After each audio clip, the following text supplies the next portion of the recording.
Ever been to the grocery store and your child goes full on meltdown mode on the ground, screaming while everyone else stares? You feel your face go hot and you just want to disappear. You are not alone. We have all been there. Today, I want to share 5 tools that actually work even when nothing else does.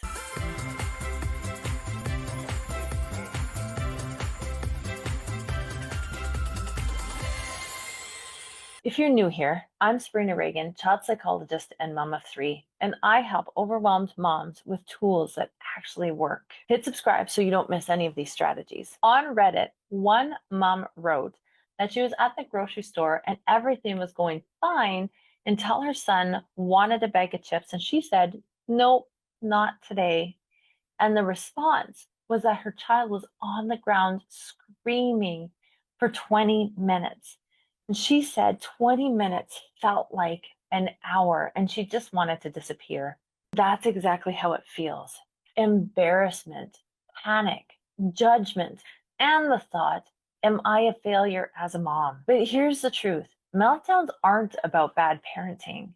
They're actually a sign that your child's nervous system is overwhelmed and doesn't know how to regulate itself. You can't stop the storm instantly, but you both can get through the storm safely to the other side. Tool number 1, the calm down kit. I like to call this a travel bag where it's filled with things that help your child regulate themselves in a small bag that they can take everywhere they go. So if they need it at school, they have it tucked in a backpack at school. If they need it in the van or at the grocery store, it's a bag of things that help them feel calm and regulated in the moment. It can be anything from little snacks to fidget toys, things they use to color with, even Play-Doh that they can squish with their hands. Keep this bag with you.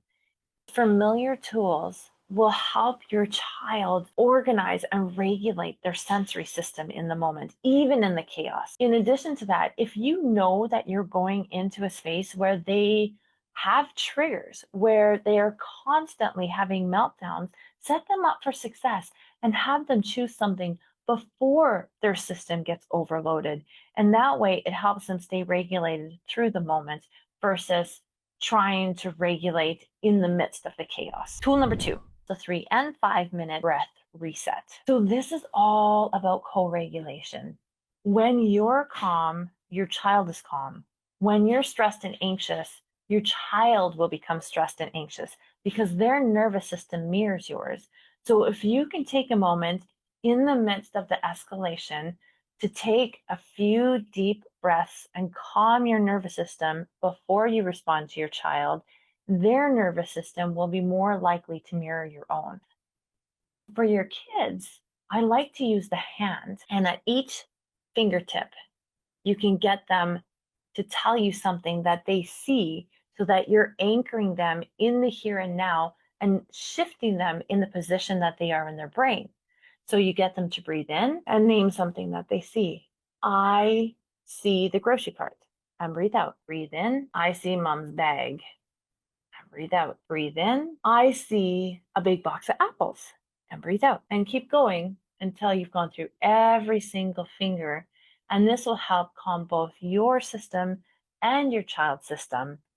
So one mom said, once I stopped trying to reason and just breathed, my son calmed down as well. So use this as a superpower into your advantage. If this is helping you feel slightly more confident about handling meltdowns in the future, give this video a thumbs up. You're helping other moms find these tools as well. Tool number 3, the choice redirect. This tool is really, really powerful if it's used in the right way.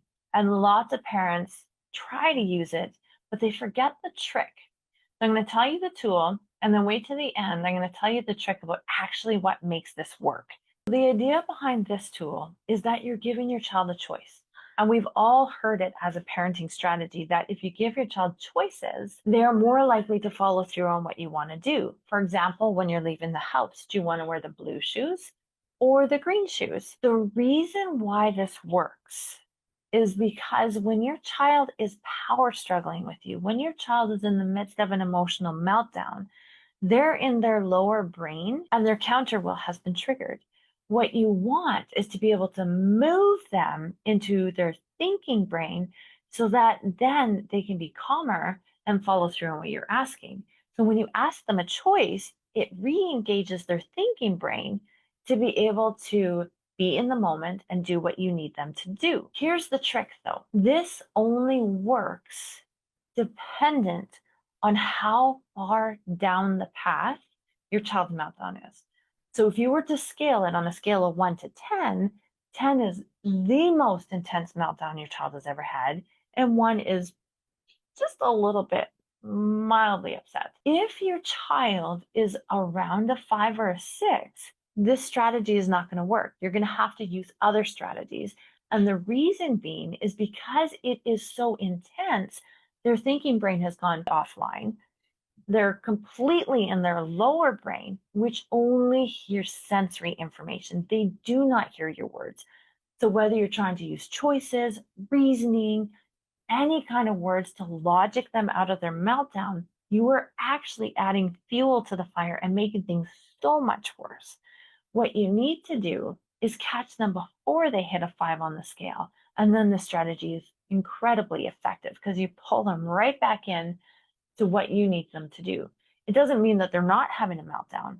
What it means is you catch them before their lower brain is fully engaged and in the driver's seat and they're completely in fight or flight. So some examples might be at the grocery store. Do you want to sit in the cart or do you want to hold my hand? At the playground, do you want one more slide or go straight to the car? Or do you want to swing for 1 more minute or go straight to the car? The beauty about this strategy is it holds the boundary while giving your child dignity in the moment. Speaking of choices, if you ever get stuck thinking, what do I actually say that works? I have a free resource for you. It's called the Parenting Survival Guide. It's packed with 17 life-saving strategies for some of the most challenging moments.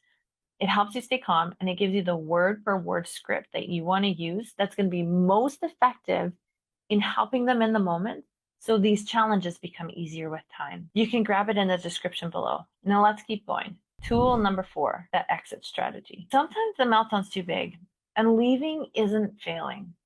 Teaching safety, protecting your child's emotional state, and keeping dignity for everyone involved. So when your child has lost it to the point where they can't respond to you, so going back to the scale of 1 to 10, when they're closer to a 6 or a 7 on that scale, this is when you want to stop and think, okay, am I able to pull them back in the moment, in this environment? Or do I need to take them away to a calmer environment, a less sensory overwhelming environment, a less triggering environment to be able to help them come back to a state of calm? So you need to remember this is not a timeout and this isn't about punishment. It's about helping both of you come back to a state of calm and feel reconnected so that you're able to go back and try again. So here's the decision tree. If it's a safety issue, leave. If it's clearly embarrassment only and you're able to use your tools and your child is able to use the tools to be able to come back to a state of calm, then you can stay. But if your child is clearly at a 7, 8, or 9, their nervous system is not allowing them to tap into and access the tools that you're giving them or the tools that they've had in the past to be able to get back to state of calm. So in this circumstance, to help their nervous system is so important to take them out of the situation so that both of you can get back to state of calm. Quick question. What is your biggest public meltdown fear? Drop it in the comments below. I read every single one of them and I love making videos based on real life challenges and questions that you have. So tool number 5 is the reconnection ritual. Reconnection is the last key piece that helps your child re-regulate. What parents often miss is that this tool, this step, is a very key piece to helping your child stay regulated in future experiences that are similar to this. It strengthens your child's ability to listen to you better in the future, to feel safe and secure in your relationship, and to know that you're both okay, even when they're at their hardest to love and they're feeling their yuckiest. This tool helps expand their ability to stay regulated in the future because they learn that even when storms happen, They're safe in your care and you guys will co-regulate together. So after the fact, you can say something like, that was hard, but we got through it together. And you repair through closeness. You talk about what that was like. You talk about how you guys recovered together. The key here is to repair through closeness. So you want to hug and snuggle and talk about it until everyone's hearts are repaired and you guys have come back to a state of feeling close and connected again. And when you do this, you can also talk about what you can do next time to set everybody up for success and brainstorm. And then try one or two things in the future when you get into a similar situation. So next time you're in public and the meltdown hits, you've got 5 tools: the kit, the breath, the choice redirect, the exit strategy, and the reconnection. Which one are you going to try first? Which one resonated most with you?